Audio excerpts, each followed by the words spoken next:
నిన్నే చెప్పుకున్నాం, ఓ పక్కన ఇరాన్ ట్రాప్లో పడకుండా ఇజ్రాయెల్ చెయ్యాల్సిన దాడులు కరెక్ట్గా చేస్తోంది.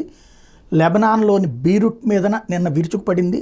నిర్దేశిత లక్ష్యం, సర్జికల్ స్ట్రైక్ అంటే నిర్దేశిత లక్ష్యం ఎట్లాగో అట్లాగా ఒక భవనాన్ని కొట్టింది. మొత్తం ఒక్కసారికి బాంబులే లేదు అంటే సంథింగ్ ఎవరో ఇంపార్టెంట్ వాళ్ళు ఉండుంటారు, అది రేపో మాపో బయటకు వస్తాను. ఇప్పుడు అదే తేలింది.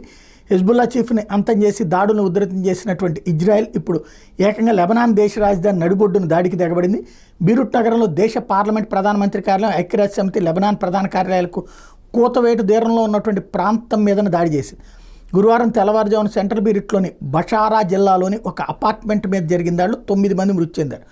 దీంతో భవంతిలోని హిజ్బుల్లా హెల్త్ సెంటర్ అన్నది దెబ్బతింది. అది పేరుకి హెల్త్ సెంటర్ అనమాట. అందులో హిజ్బుల్లా ఆరోగ్య కేంద్రంలో పనిచేసే 7 సభ్యులు ఉన్నట్టు లెబనాన్ ఆరోగ్య శాఖ ప్రకటించింది.